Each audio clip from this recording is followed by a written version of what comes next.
Brazzaville a abrité du 28 avril au 3 mai dernier le festival Maloba, organisé par le Festival international de théâtre, danse et cirque du Congo. Ce soir, dans la grande interview, nous recevons Hugues Serge Lamvani, promoteur du festival Maloba. Bonsoir et bienvenue à vous. Bonsoir à vous aussi. Monsieur Hugues Lamvani, une semaine déjà que la cérémonie de clôture du festival a été faite. Quel est votre état d'esprit aujourd'hui? C'est l'esprit du devoir accompli. Parce que lorsque nous avons décidé d'organiser la 7e édition, nous avions des objectifs à atteindre, n'est-ce pas? Et malgré les difficultés financières, je pense que nous avons atteint ces objectifs qui étaient à savoir l'accès à la culture aux populations éloignées de Brazzaville, c'est-à-dire que dans un concept que nous avons appelé « loisirs sains pour tous », il fallait donc apporter la culture dans tous les quartiers de Brazzaville. Et je pense que sur ce plan, notre objectif a été atteint. Et c'est un sentiment de plaisir. La 7e édition du festival Maloba a été placée sur le thème « La culture comme moteur d'intégration des économies dans la CEMAC ». Quel enseignement tirez-vous de cette édition? Alors, vous savez, il faut le souligner, le Cameroun était le pays invité d'honneur. Le Cameroun, c'est un pays très important dans la zone CEMAC qui a une économie très très forte. Le Cameroun, c'est comme l'Allemagne dans la zone européenne. Et donc, le thème étant, donc, comme vous l'avez souligné, la culture comme moteur de la croissance économique et élément de la diversification des économies des pays de la zone CEMAC. Vous savez que les pays de la zone CEMAC, ils ont une économie basée sur l'exportation des matières premières, c'est-à-dire les industries extractives. Et donc, pour nous, la culture est un élément important qui peut servir de diversification si une bonne politique est menée. D'où le thème et l'invitation du Cameroun comme pays invité pour montrer que, en faisant venir le Cameroun, les artistes camerounais m'ont démontré comment on peut faire de la culture un élément important de changement, de mentalité, de croissance économique, de création d'emplois directs et indirects dans les économies des pays de la CEMAC. De quelle manière ce festival a-t-il mis en valeur l'originalité et la créativité des peuples africains? Alors, il faut dire que dans un premier temps, nous avons invité les artistes de tous les pays de la CEMAC, mais faute de moyens, parce que la circulation des œuvres dans la zone CEMAC est très très compliquée. Les transports coûtent excessivement cher. Partir du Cameroun au Congo par avion, c'est quasiment aller-retour dans les 500 000 francs CFA. Donc c'est aussi cher que d'aller à Paris ou en Italie. Et donc nous avons choisi la route qui est un élément intégrateur. Mais les artistes du Tchad, de la Centrafrique ne pouvaient pas arriver parce que ils n'ont pas eu les moyens de financement des voyages. Donc du coup, nous nous sommes limités au Cameroun, et d'ailleurs je profite de cette interview pour remercier le ministère de la Culture et des Arts du Cameroun qui a mis à notre disposition le Théâtre national du Cameroun en prenant en charge les frais de voyage et les rémunérations. Et aussi l'Institut français l'Institut français de Brazzaville, qui a mis à notre disposition le spectacle UNESCO Suite, qui a été créé en collaboration avec le Théâtre de la Ville de Paris. Vous voyez, donc, à ce niveau, ce n'est pas évident d'organiser un événement culturel de cette envergure sans l'aide des pouvoirs publics. Et c'est ce que nous déplorons. On y reviendra sur le soutien.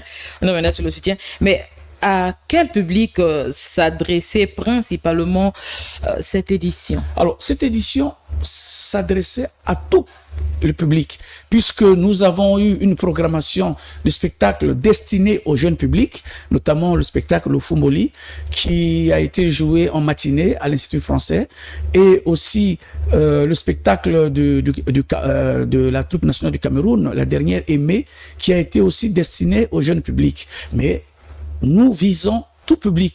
C'est pour cela que le programme s'appelait Loisirs sains pour tous. Donc, tout public dans tous les quartiers de Brazzaville. L'année dernière, le Brésil était le pays hôte et cette année, le Cameroun. Pourquoi vous avez porté le choix au Cameroun? Bon, disons, en fait, c'était d'abord le Gabon qui était le pays invité d'honneur. Okay. Et je suis allé au Gabon, donc j'ai rencontré les autorités gabonaises qui ont donné leur accord de principe. Malheureusement, les élections gabonaises qui étaient prévues au mois d'août ont été ramenées au mois d'avril. Alors, du coup, la ministre m'a dit clairement que c'était difficile que le Gabon soit pays invité d'honneur, d'autant plus que l'attention était portée beaucoup plus sur les élections. Du coup, j'ai écrit au ministre du Cameroun, de la Culture, en passant par l'ambassade, et il restait 1 mois et demi. Et à ma grande surprise, le ministère de la Culture du Cameroun a répondu positivement. Voilà, donc en fait, il me fallait un pays de la zone CEMAC, d'autant plus que la CEMAC était mis à l'honneur. 4 pays de la CEMAC étaient invités à participer à ce festival, mais seuls 2 étaient véritablement présentés. Est-ce que l'absence de ces pays-là n'a pas déstabilisé l'organisation du festival? Bon, déstabilisé, non. D'autant plus que on pouvait s'y attendre que dans la zone CEMAC, parfois, je le disais tantôt, les déplacements sont très difficiles et que parfois les gouvernements ne financent pas la circulation des artistes dans la zone. Et on s'était dit, ceux qui seront financés, on les recevra, et ceux qui ne seront pas, on fera avec. Et donc, on avait déjà anticipé le risque. Donc, c'est pour cela que on a plutôt mis l'accent sur les artistes congolais. C'était plus sûr. Cette année encore, nous avons remarqué l'absence de notre magicien. Pourquoi les Congolais n'ont pas eu droit au spectacle de magie cette année? Alors, le spectacle de magie était prévu justement avec le Gabon, qui était auparavant l'hôte d'honneur. Mais malheureusement, le défaut de financement a fait que nous ne pouvions pas prendre en charge les frais de déplacement du magicien gabonais que nous avons prévu. Mais sinon, on aurait eu droit à ce magicien hors pair africain, parce que l'année dernière, nous avons eu droit au magicien brésilien. Et cette année, je tenais à avoir un magicien africain pour montrer aussi au public congolais qu'il n'y a pas que des Occidentaux ou les Blancs qui sont des magiciens, il y a aussi des Africains. Mais hélas, et je le regrette amèrement, et j'espère que l'année prochaine, nous pourrions corriger cette infirmité. Quels ont été les défis principaux que vous avez rencontrés lors de l'organisation et du déroulement de ce festival, surtout du déroulement? Bon, le défi financier, le défi principal reste financier, parce que quand vous avez les finances, vous pouvez dérouler votre programme tel que vous l'avez conçu. Et le second défi que nous avons eu, c'est la nature, c'est-à-dire la pluie. Il a plu 2 jours durant et je puis signaler que c'est la première fois depuis 2018 que nous organisons le festival Maloba, en dehors de 2 éditions que nous n'avons pu faire pour des raisons de Covid-19, c'est-à-dire 2020 et 2021. Mais toutes les autres éditions, c'est la même période, nous n'avons jamais eu de pluie. C'est la première fois. Nous avons eu 2 jours de pluie et les spectacles ont été annulés. Et nous avons essayé de les rattraper le vendredi pour mettre 4 spectacles dans un seul lieu. Et le vendredi 2 à Bakongo. Et donc, de 19h à 23h, nous avons eu une succession de spectacles. Donc, on a été obligé d'étendre la soirée en compilant des spectacles. C'est la première fois, mais on n'avait pas le choix. On voulait que tous les spectacles prévus soient présentés au public congolais. Maloba, c'est la culture, donc vous n'avez pas peut-être nourri les ancêtres pour qu'ils vous laissent la liberté d'exercer? Non, nous dirions tout simplement que c'est le changement climatique, que c'est un fait réel, que nous devrions le prendre en compte.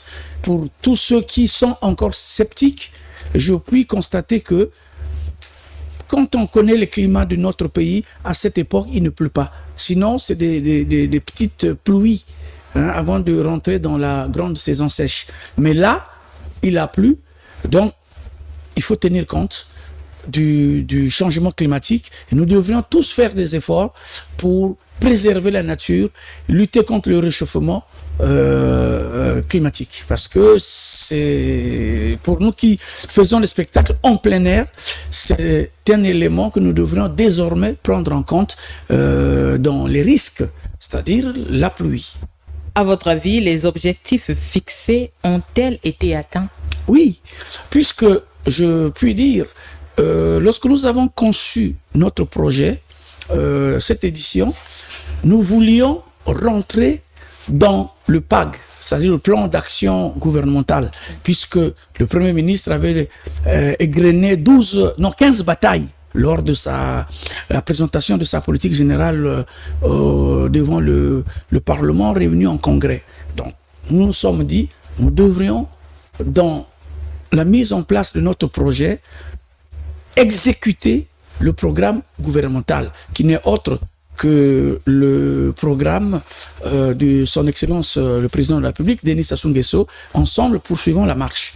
Donc, dans nos objectifs, nous avons atteint, par exemple, tout ce qui concerne la joie de vivre, c'est-à-dire la paix, la cohésion sociale. On a vu dans les spectacles que nous avons présentés à Kintélé, par exemple, tous ces enfants réunis autour du spectacle, autour des artistes. Il y avait des jeunes, des vieux. Nous avons vu à Poto-Poto, dans l'enceinte de la cour de la permanence de l'honorable Féréol Ngassaki, les jeunes et les vieux assister au spectacle, applaudir, sans savoir qui est de tel département, qui est de ceci, tous ensemble, en train d'admirer le spectacle. Nous avons vu à Bakongo, à l'Institut français. Cela veut dire que cet objectif a été atteint. Et n'oubliez pas que le festival a engagé des artistes, a engagé les Congolais pour travailler l'équipe. Mais cette équipe, elle est payée. Les artistes sont payés. Donc, on a créé des emplois directs et indirects. Là où nous jouons, il y a des mamans devant, par exemple, à Bakongo, qui vendaient les petits pains, les beignets. Donc, on a créé ça, c'est ce qu'on appelle les emplois indirects. Donc, les emplois décents. Ça fait partie de la bataille. Et ensuite, nous avons parlé aussi, à cause des pluies, nous avons demandé au public de faire attention à l'environnement. Donc, là aussi, nous résolvons une des batailles. Et n'oublions pas aussi que le Congo a signé des engagements dans les objectifs de développement durable. Nous, voyez, on a parlé aussi de l'égalité dans le genre, c'est-à-dire l'égalité des hommes et les femmes. Nous avons organisé une journée, c'est-à-dire le 2, qu'on appelle l'art au féminin. Et ce jour-là, il n'y avait que les spectacles d'artistes femmes. Donc, l'égalité dans la culture entre les hommes et les femmes. Voyez, et ça correspond aussi à l'ODD. Voyez, l'égalité dans le genre. C'est pour dire que seul le projet, le festival Maloba a pu résoudre, ou j'allais dire, gagner 5 batailles sur les 15. C'est pour dire que il faut investir dans la culture, parce que pour nous, la culture ne doit pas être un luxe. Ça doit être quelque chose où toute la population a accès. Le gouvernement a-t-il apporté un accompagnement ou un appui à ce festival? Alors, l'appui financier, je dirais non. Mais il y a eu l'appui logistique. Le ministère nous a aidés pour obtenir un bus au parc automobile pour pouvoir transporter les artistes. Parce que, comme vous savez, on a plusieurs sites. Il faut aller d'un site à un autre. Et il faut aller à Kintélé.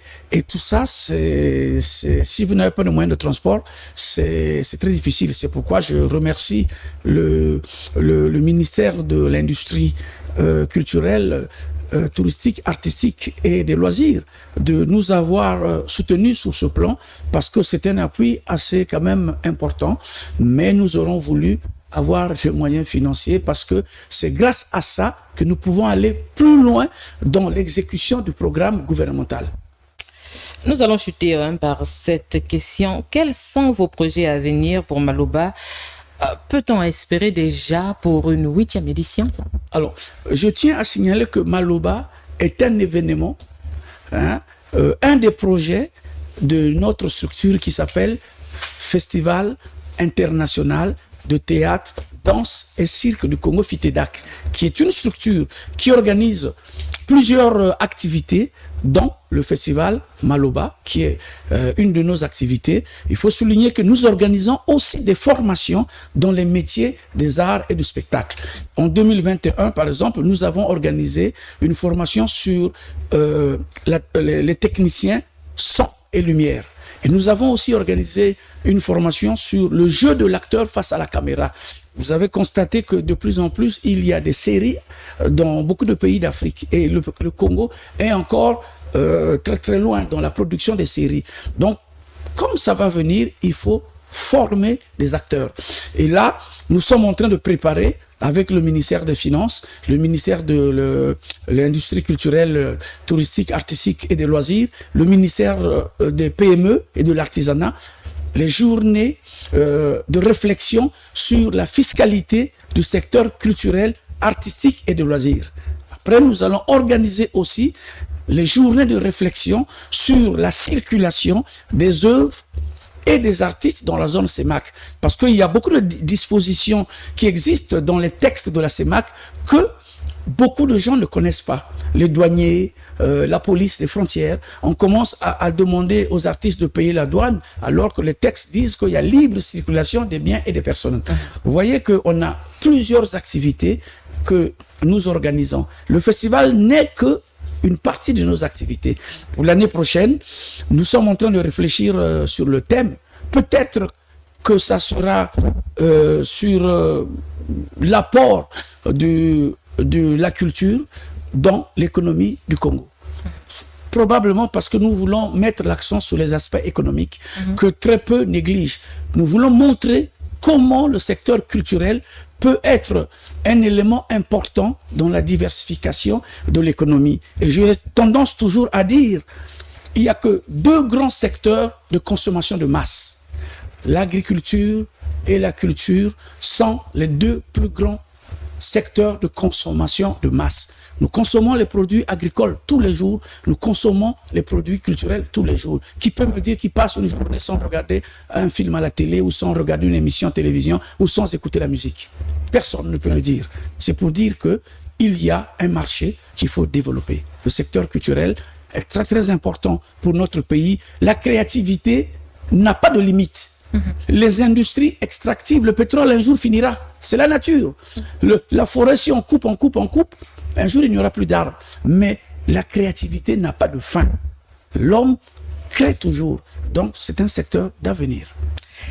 Nous sommes à la fin de cette interview. Monsieur Hugues, un dernier mot?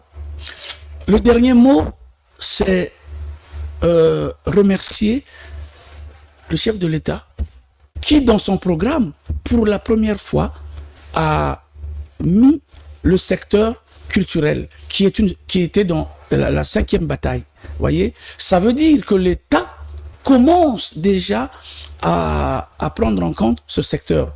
Maintenant, il faut mettre les moyens pour pouvoir le développer parce que les talents, il y a. Chaque jour, nous en découvrons.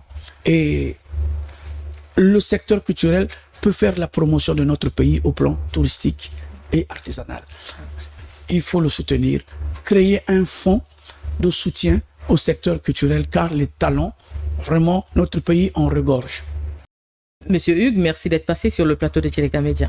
C'est moi qui vous remercie de m'avoir donné cette opportunité de parler de notre festival et surtout de nos difficultés et aussi du plaisir, de la joie que nous avons apporté aux jeunes dans les spectacles que nous avons considérés comme les loisirs sains. Fidèles spectateurs, nous sommes arrivés au terme de cette interview. Ce soir, nous avons reçu Monsieur Serge Hugues Lemvani, promoteur du festival Maloba. On se dit à très bientôt.